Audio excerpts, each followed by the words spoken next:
4월은 무슨 달이라고 해요? 세상 사람들은 잔인한 달이라고 했어요. 그러나 믿음의 사람들은 하루하루 승리자가 됐습니다. 오늘 본문에 보면 아브라함과 사레가 나이가 들어가는데도 후사를 이을 아들이 없습니다.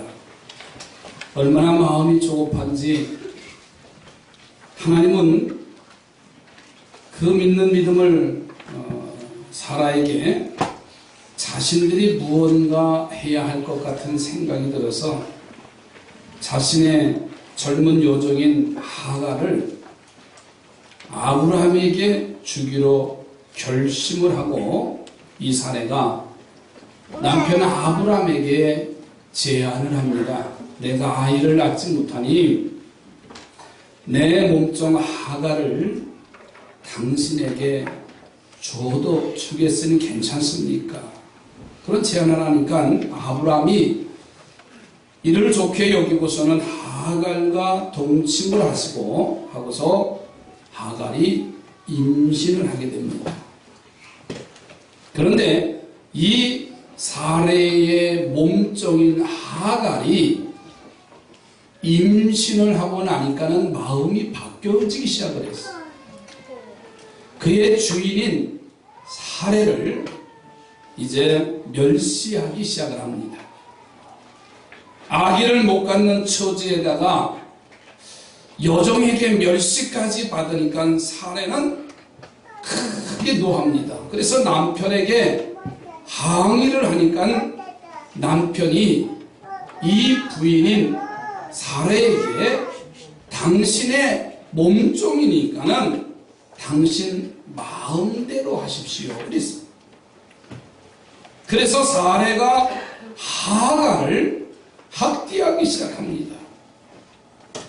이 몸종 하갈은 그가 잠깐의 기쁨도 잊은 채 그의 주인인 사라의 학대로 견디지 못하고 도망을 가게 됩니다.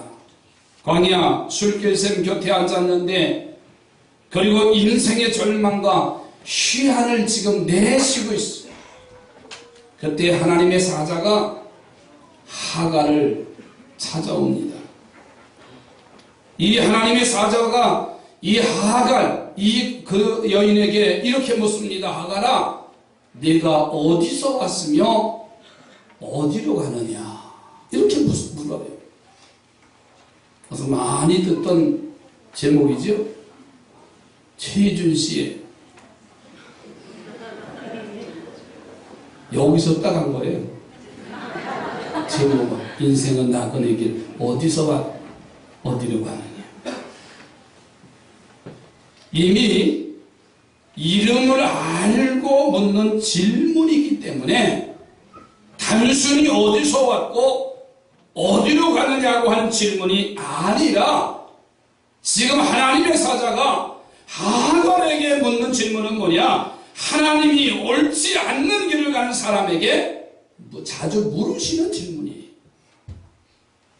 아담에게 에덴 동산에서 선악과를 따먹고 자신의 벌거벗은 모습을 보고 아담과 하와가 동산 수풀에 숨쉽니다.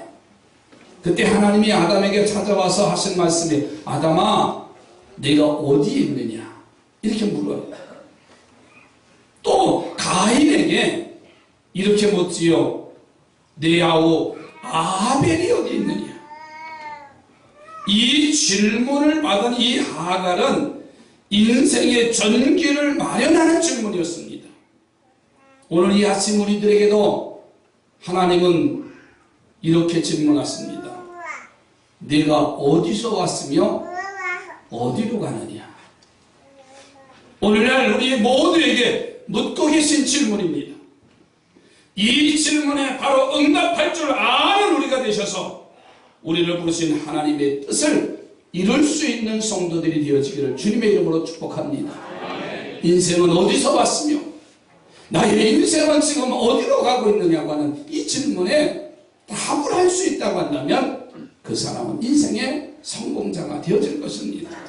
저는 그래서 이 아침 말씀의 제목을 어디로 왔으며 어디로 가느냐 이 말씀을 드리려고 합니다. 이 질문의 참된 의미가 뭐냐면 첫째로는 자신을 바라보라고 하는 의미입니다. 나 자신을 좀 바로 바라보라는 거예요. 내가 어디서 왔느냐고 물으시는 하나님의 질문은 인간 내면 깊숙이 숨겨져 있는 자신에 대한 근본적인 질문입니다.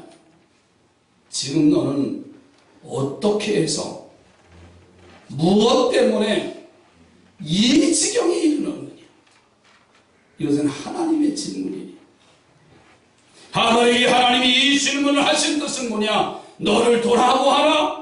네가 종의 신분으로 주인을 업신여기고 교만했던 너 자신을 돌아보고 회개하라고 하는 그런 명령, 그런 물으심이에요. 여러분, 하갈이 사례의 종으로 봉사하던 어느 날 갑자기 주인의 첩이 됩니다. 물론 여주인 사라의 허락을 받아서 들어간 길입니다만 그런데 놀랍게도 바로 아기를 잉태하게 되니까 이제는 자신이 여주인의 자리에 올라갈 수도 있게 되어졌어요. 여러분, 이스라엘 민족은요, 특별히 장자를 귀하게 여기는 전통이 있습니다.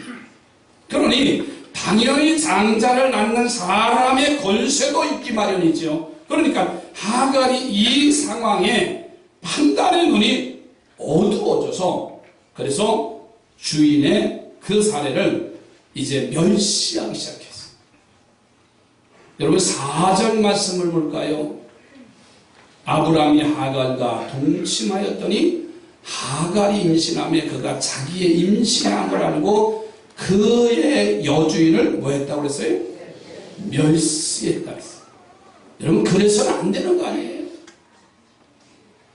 아무리 아들을 가졌다 할지라도 자신의 그 귀한 자리를 허락한 사례에게 이 사례라고 하는 주인에게 감사해야지요.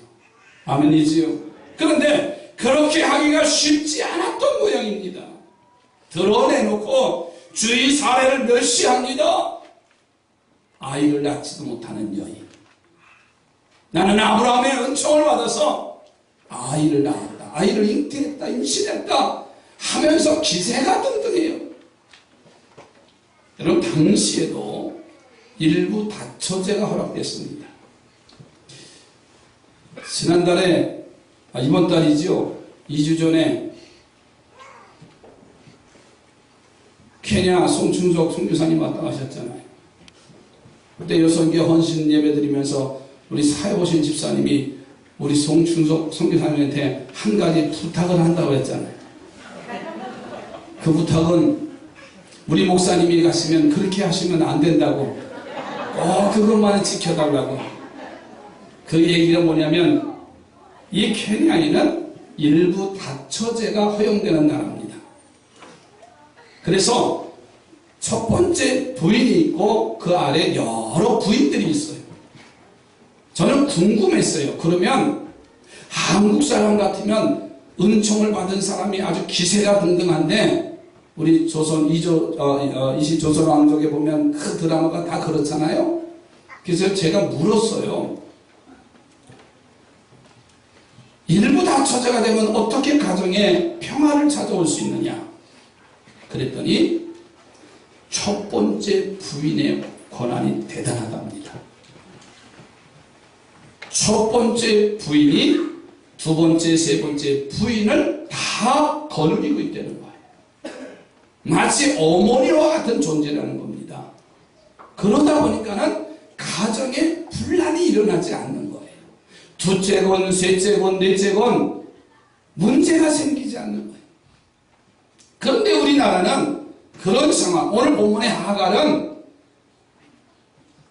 여러분, 종은 여전히 종입니다. 그 신분은 변화되지 않는 거예요. 그런데 아브라함의 자식을 잉태했다고 그 아브라함의 본부인 사례를 멸시하는 그런 모습을 보여요.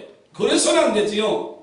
그 때문에 지금 임신한 몸으로 결국은 사례가 아브라함에게 이야기합니다. 내가 이렇게 멸시와 천대와 이제 박대를 받고 있는데 어떻게 했으면 좋겠느냐. 아브라함이 하는 말이에요. 여보, 당신의 몸종이니 당신의 뜻대로 하라. 이렇게 말을 합니다. 아브라함이 하갈의 편인 줄 알았더니 아브라함은 여전히 사라를 사랑하는 그런 모습이었습니다. 그 때문에 지금 임신한 몸으로 도망을 합니다. 광야를 지나서 술겜샘 곁에까지 오게 됩니다. 내가 어디서 왔느냐라고 하는 하나님의 질문은 이제 너의 잘못을 바라보고 그 잘못을 고쳐야 하지 않겠느냐라고 하는 의미입니다. 재밌는 얘기 하나 할게요. 아주 식성이 좋은 아들이 토마토를 그렇게 좋아한답니다. 그런데 토마토를 먹을 때마다 이 아들 영철이는 거기다가 토마토를 먹을 때 꼭 토마토 케첩을 발라 먹는다는 거예요. 그 아버지가 야, 토마토는 그냥 먹어야 맛있지 않느냐. 너 왜 토마토를 먹을 때마다 거기다 토마토 케첩을 발라 먹느냐고 먹을 때마다 아빠가 잔소리를 하는 거예요. 하루는 그 아버지의 잔소리를 들으니까는 이 아들 참다 못해서 이렇게 대답합니다. 아빠 그러면 아빠는 왜 고추를 먹을 때 왜 고추장 찍어 먹어?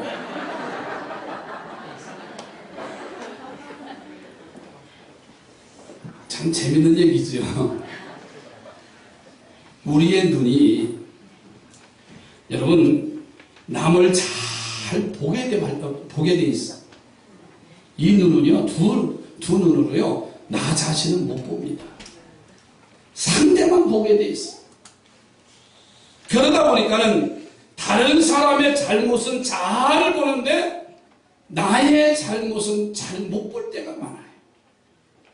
잘 보려면요 방법은 하나 있습니다. 한쪽 눈을 빼가지고 앞에다가 달아서 날 보게 해야 잘 보여요. 그렇지 않고는 우리 자신을 잘 볼 수가 없습니다. 우리는 의로운 척, 착한 척, 아름다운 척, 고상한 척 하고 사는 거지요. 이 눈은 발달돼서 형제의 잘못된 부분을 들춰내는 게 우리 인생의 모습이에요. 그래서 내가 어디서 왔느냐고 물으시는 하나님의 모습은요, 죄를 범한 인간들이 자신을 바라보고 현 위치를 파악하라고 하는 눈물 어린 아버지의 호소입니다. 내가 어디서 왔느냐고 하시는 하나님의 음성을 이 아침 듣기를 바랍니다. 그리고 이제 남을 바라보는 눈을 돌려서 겸허한 모습으로 나 자신을 바라보는 영적인 눈이 뜨이셔서 우리에게 질문하시는 이 답을 하나님께 명쾌하게 대답해드리는 우리 성도들이 되어지기를 주님의 이름으로 축복합니다. 두 번째로는 이 질문의 참된 의미가 뭐냐? 너는 애굽으로 가지 말고 축복의 장막으로 돌아가라고 하는 의미가 있다는 사실이에요. 하갈은 애굽 사람이지요.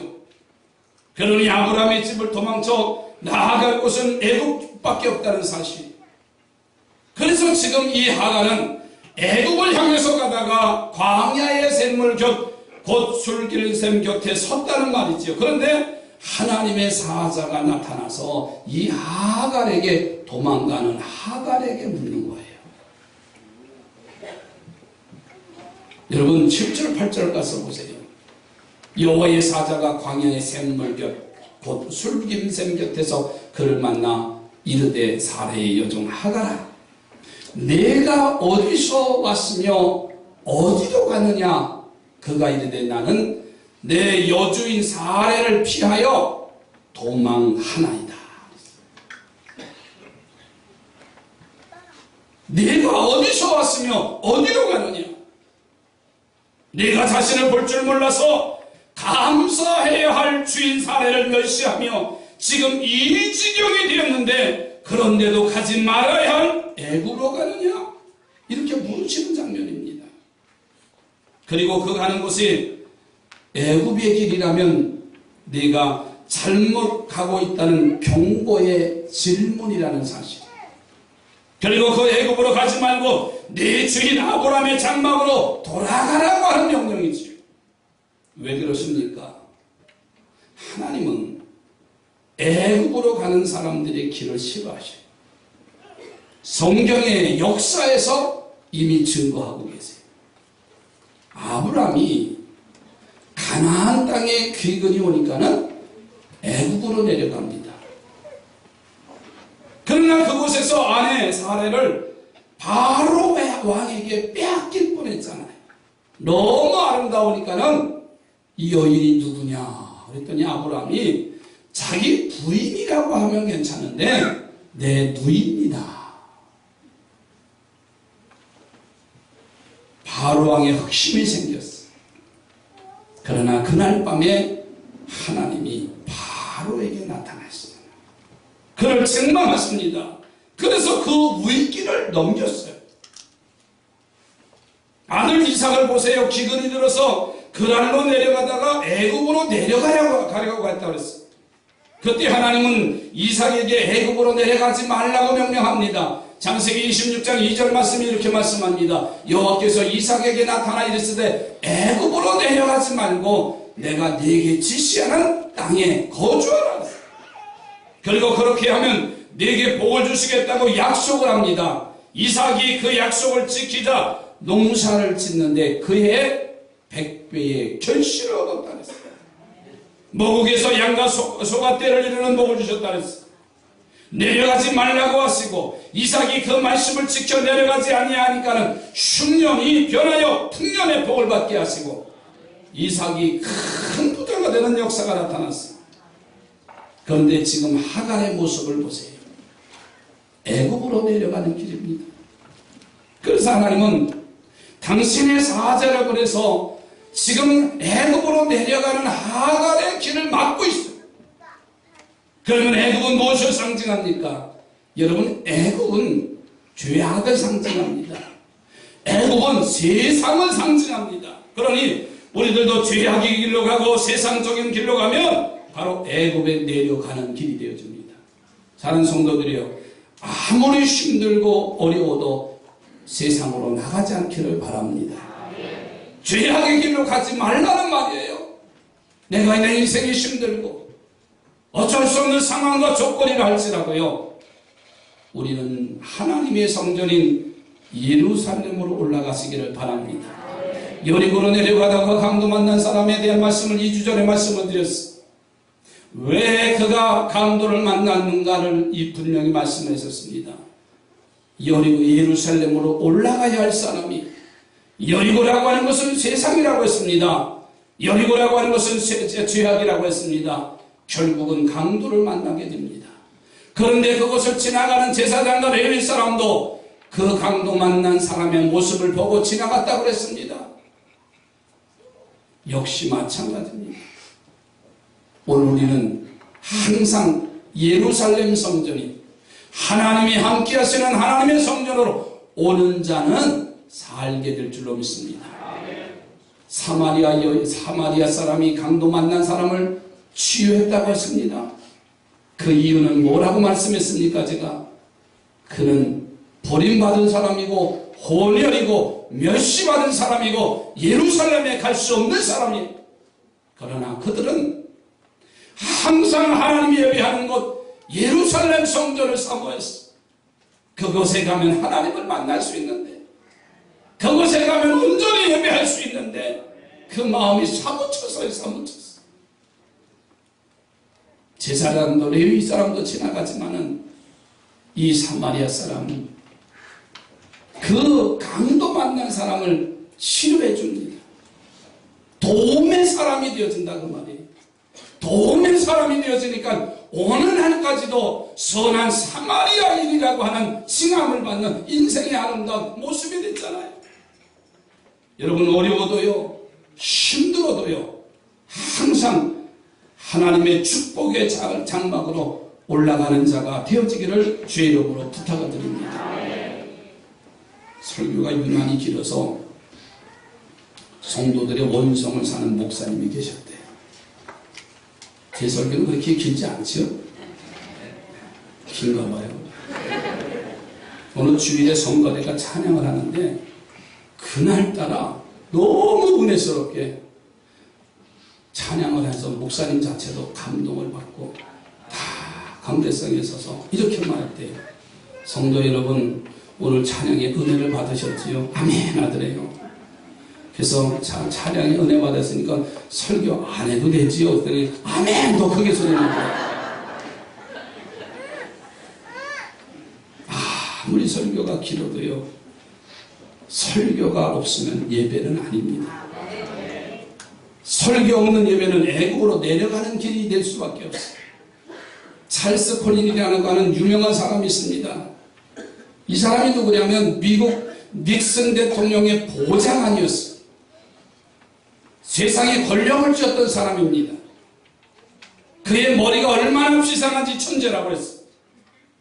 근데 그 좋은 머리로 정적들을 다 무참히 파괴시키는 냉철한 사람이었어요. 그래서 그는 워터게이트 사건의 주모자가 돼서 도청을 통해서 정적을 제거하는 일을 하다가 결국은 대통령이 하야하니까는 이 찰스 콜린이라는 사람도 그만 감옥에 갔어요. 애국으로 내려가는 삶을 살았지. 그런 그를 헤더 필터라는 사람, 슈스 퀘어라는 의원들이 함께 기도하면서 그를 찾아가서 위로하고 복음을 이제 전합니다. 형 집행 기간이 7개월쯤 남았을 때 이 콜슨이라는 사람이 갑자기 마음의 문을 열고 예수 그리스도를 받아들이기 시작했어요. 교만하기 그지없던 그가 예수님의 사랑을 깨닫고 자신도 남에게 사랑을 베풀기로 결심을 합니다. 그래서 동료 제수들을 위해서 기도하기 시작했습니다. 제수들의 빨래를 해주기 시작했습니다. 그런데 처음에는 이 사람이 무슨 다른 속셈이 있어서 가식적으로 빨래하는 것이라고 생각하고 냉소적인 반응을 보였던 그 감방의 제수들도 감동을 받아서 이 콜슨과 함께 기도하고 봉사하면서 감옥 생활을 해서 공동체 생활을 했어요. 잘못된 것을 배우는 그것이 아니라 그것에서 기도하는 자리가 되고 그것에서 봉사하고 섬기는 자리가 되었습니다. 우리가 지난 화요일날도 안동교도소 집회를 갔다 왔습니다만 그들의 모습을 보십시오. 예배하는 자들의 모습은 얼마나 자유로운지 몰라요. 저는 그 자리에서 말했습니다. 그날따라 예배가 준비가 되지 않고 성가대가 준비되지 않아서 그 남성들이 부르는 찬양이 얼마나 아름다운지 몰라요. 여러분, 성가대 인원수가 적어서 제가 그랬어요. 성가대 할 사람 손 들으라고요. 그랬더니 3사람이 손을 들더라고요. 그래서 한 사람에게 물었습니다. 제가 보니까는 처음 한 것 아닌 것 같은데. 그래서 물었더니 그가 이렇게 말합니다. 저요, 학생 때 찬양대 했어요. 이런 얘기를 하더라고요. 근데 어떡하다 거기까지 와서 노래를 얼마나 잘 부르는지 몰라요. 저는 그와 약속을 했습니다. 내가 오늘 다음 주에 성가대를 쓰면은 선물을 드리고 가겠습니다. 그러고 나서 박경리 권사님한테 영치금을, 그들에게 선물은 영치금입니다. 필요할 때 먹고 싶을 때 쓸 수 있는 그런 이제 현금을 주는 게 영치금이에요. 그 영치금을 주고서 돌아온 그런 모습이었습니다. 거기서 예수 믿고 거기서 삶이 변화되고 거기서 공동체 생활에 사랑의 공동체가 되어지는 그러한 거듭나는 그런 삶이 되어졌어요. 그런 추수에서 거듭나기라고 하는 책을 썼는데 미국 사회에 큰 반향을 일으켰어요. 교도소 선교를 조직해서 제수들에게 복음을 전하는 일에 힘쓰다가 종교계의 노벨상이라고 하는 태플상까지 받았어요. 애국으로 내려가는 삶을 살 때는 모든 사람을 파멸시키는 사람이었지만은 하나님께로 돌아오는 삶이 되니까는 모든 사람을 살리는 삶을 사는 그러한 아름다운 삶을 흔적을 남겼어요. 사랑하는 성도들이요, 오늘 우리는 지금 어디로 가고 있습니까? 하갈처럼 혹시 죄악의 성 애굽으로 내려가고 있지는 않습니까? 어디로 가느냐고 물으시는 하나님의 음성을 듣기를 바랍니다. 그리고 애굽으로 걸어가는 발걸음을 이제 턴해서 하나님께로 돌아가서 축복의 장막의 주인공들이 되어지기를 주님의 이름으로 부탁을 드립니다. 세 번째로는 복종으로 오는 참된 자유를 찾으라고 하는 의미가 있습니다. 너는 어디서 왔으며 어디로 가는 인생인가?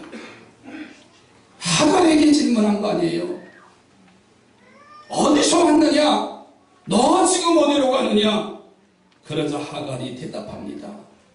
나는 내 주인 사례를 피하여 도망한다고 대답을 합니다. 그때 하나님의 사자가 하갈에게 이렇게 명령하지요. 9절 말씀을 보세요. 9절서부터 11절까지 보면 여호와의 사자가 그에게 이르되 내 여주인에게로 돌아가서 그 수하에 복장하라. 여호와의 사자가 또 그에게 이르되 내가 네 씨를 크게 번성하여 그 수가 많아 셀 수 없게 하리라. 여호와의 사자가 또 그에게 이르되 내가 임신하였은지 아들을 낳으리니 그 이름을 이스마엘이라 하라. 이는 여호와께서 내 고통을 들으셨음이니라. 지금 하갈은 사례의 학대를 피해서 자유를 찾아 고향인 애굽 땅으로 내려가는 겁니다. 그런데 하나님은 이 하갈의 방법이 틀렸다는 거예요. 여러분, 도망한다고 자유를 찾는 것이 아니고요, 주인에게 돌아가 복종하여 주인인 아브라함이 참 주인이신 하나님이 주시는 참된 자유를 찾으라고 하는 명령이에요. 그래서 우리 인생은요, 흙으로 왔다가 흙으로 가는 육신이에요. 그러나 우리의 영혼은 생명의 주인 되시는 하나님께로 돌아가는 겁니다. 도망에서 얻는 엉터리 자유가 아니라 내가 그리스도 안에서 복종해서 얻은 자유는 참된 자유라는 거예요. 여러분, 우리는 억지받지 않는 것이 자유인 줄 생각해요. 억압받지 않는 게 자유라고 착각하고 있어요. 그래서 복종함으로부터 오는 자유는 전혀 생각도 못하고 세상에 그렇게 살 때가 많잖아요. 그런데요, 복종으로부터 오는 자유는요, 억압으로부터 얻는 자유의 수천 수만 배의 참된 자유가 그 속에 들어있어요. 요나서에 가서 보면 요나의 모습을 보세요. 그는 하나님의 명령을 떠나서 자유를 찾아 떠나갔어요. 그래서 잠시 동안 다시스로 가는 배를 만나는 자유를 누립니다. 그러나 곧 엄청난 풍랑이 그를 찾아오지요. 그는 풍랑의 원인으로 제비를 뽑으라고 합니다. 뽑힙니다. 그때 요나는 그 뱃사람들에게 이렇게 고백을 합니다. 요나서 1장 12절에 이렇게 말씀해요. 그가 대답하되 나를 들어 바다에 던지십시오. 그리하면 바다가 너희를 위하여 잔잔할 것입니다. 너희가 이 큰 풍랑을 만난 것이 나 때문인 줄을 내가 아노라. 어떻게 보면 담대한 것 같지만 사실은 자포자기의 마음이어 보여요. 이것이 도망자의 얻는 자유입니다. 그 후에 물에 빠지지요. 물고기 뱃속에서 3일 동안 엄청난 고통을 당하고 회개합니다. 그가 물고기 뱃속에서 회개하고 드디어 하나님의 명령에 복종을 합니다. 그러자 3일 동안 외칠 일을 하루 만에 이제 해버리는 마지못해 하는 그의 복종에서는 12만 명의 생명이 사는 놀라운 축복의 구원이 나타났습니다. 요나는 사명을 감당한 선한 선지자의 자리에 이르는 참자유를 그제서야 얻었습니다. 어느 골목에 식당, 같은 업종에 식당이 있어요. 그래서 한 식당에, 우리나라도 그렇잖아요. 잘 되면 원조, 냉면, 여기도 원조, 저기도 원조, 다 원조야. 도대체 어디 가서 먹어야 진짜 원조인가? 그러면서 사람들 또 그거 찾아다니잖아. 근데 그 골목에 똑같은 음식인데 한 집에는 이렇게 써있더래요. 간판에 세계에서 제일 맛있는 집. 그 옆에 집을 보니까는 그렇게 써있답니다. 국내에서 제일 맛있는 집. 세 번째 집에 막다른 골목에 딱 가니까는 그렇게 써있답니다. 그 집의 내건 간판은 이 골목에서 제일 맛있는 집.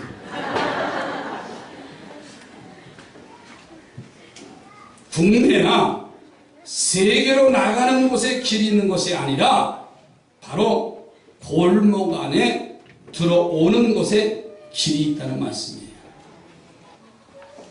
여러분, 그동안 우리는 어떻게 하면 힘든 것을 피해서 참 자유를 누릴까? 벌써 2013년도도 4개월이 지났어요.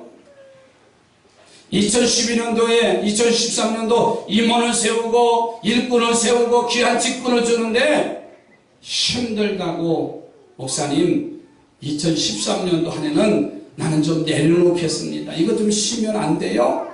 그런 사람들은요, 그게 자유인 것 같지만 자유가 아니라는 사실. 뒤를 돌아보세요.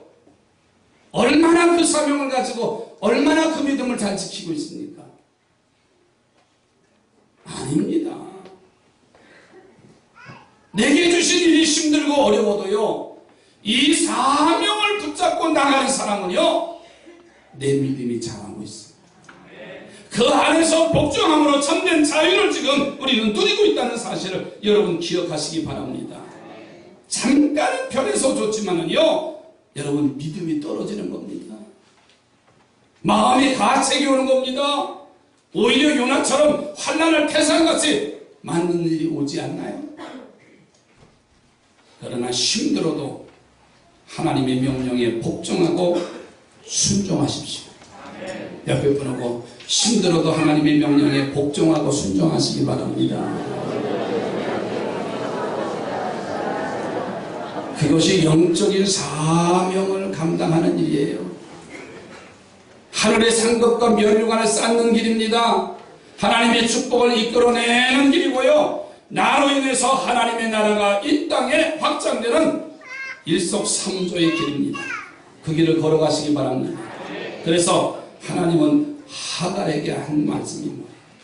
애국으로 돌아가지 말고 사례에게 복종하고 순종하라고 명령하는 거예요. 내가 어디서 왔으며 어디로 가느냐 하고 물으시는 하나님의 질문을 마음에 이 아침 새기시기 바랍니다. 그리고 남이나 다른 사람 바라보지 말고 나를 먼저 바라보는 영적인 눈이 열려지는 우리 삼산의 지체들이 되시기 바랍니다. 그리고 혹시 내가 애국으로 내려가진 않나? 혹시 내가 세상으로, 내가 제약의 도성으로 달려가고 있진 않나? 바라보고서 축복의 아브라함의 장막으로 선회하시기 바랍니다. 돌아서면 되는 거예요. 피하여 도망감으로 얻는 엉터리 자유가 아닙니다. 오히려 어려움에 복종함으로 얻는 참 자유를 소유하시기 바랍니다. 그리고 담대하게 하나님의 질문에 거룩하고 참된 대답으로 응답하시는 우리 모든 성도들의 삶이 되어지기를 다시 한번 주의 이름으로 부탁을 드립니다. 기도합니다.